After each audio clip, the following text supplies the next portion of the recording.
Joining me on the line is Amit. He's chief political analyst for Channel 12 in Israel and author of the daily newsletter It's Noon. Amit, thanks so much for the time. Really appreciate it. Thanks, man. Thanks for having me. So first of all, why don't we start with the situation on the ground in Israel? Obviously, Israel has taken the brunt of the Iranian response. Iran has been firing missiles pretty much everywhere, but Israel has been the recipient of hundreds of missiles pointed at them. The vast majority have been shot down. A couple have been direct hits. One scored a direct hit in Beit Shemesh, hitting a synagogue, killing at least 9 people. There was a direct hit in Jerusalem that apparently wounded a few people. What's the situation like in Israel? What's the mood of the people on the ground there? I think what the Brits called during World War II a stiff upper lip.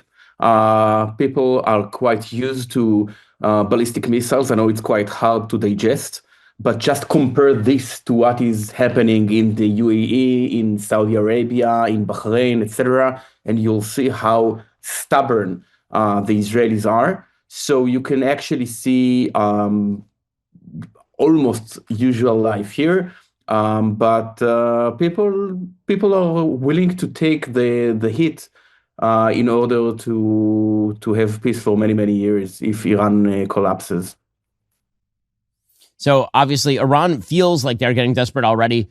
Late last night, American time, Hezbollah began firing rockets toward Israel. That, of course, is an insane proposition since Israel really wrecked the vast majority of Hezbollah's infrastructure in a war just last year. It does feel as though they maybe got an order from the Iranian government to just start something, try to do something to move Israeli resources away from Iran and back toward Hezbollah in the north. What do you make of it? Okay, so I think Hezbollah found itself between a rock and the hardest place. They were built in purpose, especially for this moment. They got $30 billion over the last 30 years in order to deter Israel and retaliate if Israel attacks Iran. And now all they got in return was 3 rockets. 3 rockets for $30 billion. Why? Because Hezbollah is in a devastating situation. They were hit by Israel in the war in 2024, the pager attack, the assassination, the killing of Nasrallah, and they are way weaker than they were. However, when your sugar daddy calls from Tehran desperately, or the son of your sugar daddy, because the sugar daddy is already dead, saying you must take revenge, so the compromise with 3 rockets. However, things changed in Israel too.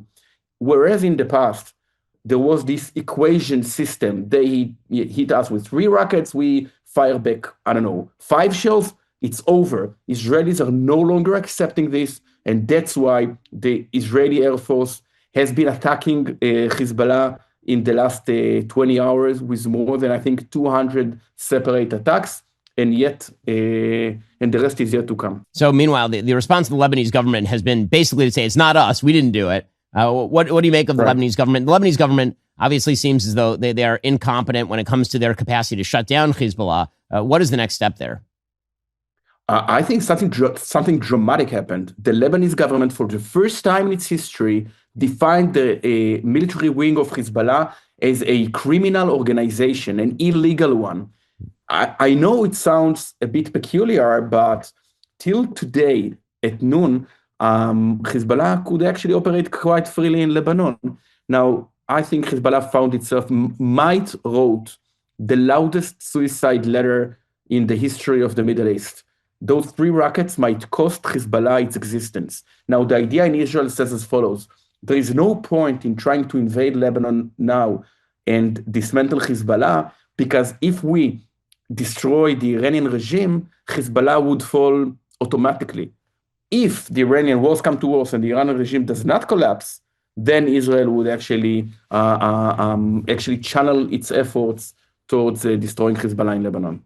So meanwhile, obviously, most of the focus is and ought to be on Iran. The United States has spelled out its more limited goals. They've said getting rid of nuclear facilities, getting rid of ballistic missile facilities, making sure that Iran no longer poses a threat to the Middle East. In Israel, it seems as though there's pretty open talk about attempting to change the regime, about bringing down the government itself. Well, what do you think is the goal of the Israeli government? How will that be achieved with airstrikes alone? Is that mostly going to be directed at this point at IRGC facilities in an attempt to prevent them from consolidating against an uprising of the people? So let's admit, both Israel and the US have a very bad experience in trying to actually change regimes. And once we have succeeded in changing regimes, the change was not necessarily positive. That's why Israel defines the purpose of the situation of the war in creating the conditions to a regime change within Iran. Now, it's not that the Mossad and the CIA are just sitting aside watching the events in Tehran. No, there are many efforts invested in changing the regime, in actually creating the conditions and, putting another more gasoline on this, on this fire. But I think it's gonna be measured in weeks and months, not in years. And that's why I think we should see the last months in a retrospective. While the legacy media reported discussions and debates between President Trump and Prime Minister Netanyahu, we now know that they were busy at the time having the T's crossed and the I's dotted. I mean, they knew that they are going to attack. Yet another proof not to rely too heavily on biased information from Washington. The future of what's going to happen there. Obviously, the sorties continue. One of the concerns has been about defensive material, the capacity for THAADs, the capacity for right. material to shoot down missiles coming from Iran. It seems like Iran's pace has slowed pretty dramatically in terms of the kinds of missiles they're firing, because if they run out, they're done. And they kind of know this. And so the strategy seems to be to try to make this last for as long as humanly possible. We saw this during the 12-day war as well, when their pace of fire went down fairly dramatically over the course of the war to the end, when they were only firing a few times a day and a few missiles a day. What do you expect here? The pace of Israeli and American blowing up of those ballistic missile launchers has been tremendous. So I'll give you the numbers. 50 out of the 200 launchers that Iran had prior to the attack do not exist anymore. So this is one quarter. This is one thing. Second, Iran is scattered all around the Middle East. Just to give you an example, 63% of the number of ballistic missiles and drones fired from Iran fell in the UAE. Somehow they managed to think that the UAE is their primary target. That's why my assumption is that within days, we are going to see yet another decrease in the number of rockets. However, Israel, as Ali Khamenei, the late Ali Khamenei said, was a country of one atomic bomb. That is to say that one atomic bomb is going to ruin Israel. Israel is a country of two ballistic missiles. Every ballistic missile makes the alarm system being operated for, let's say, 5 million Israelis.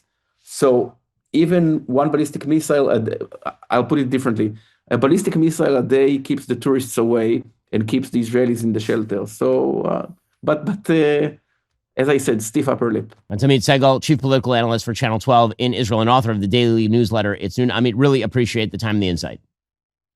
Thank you so much.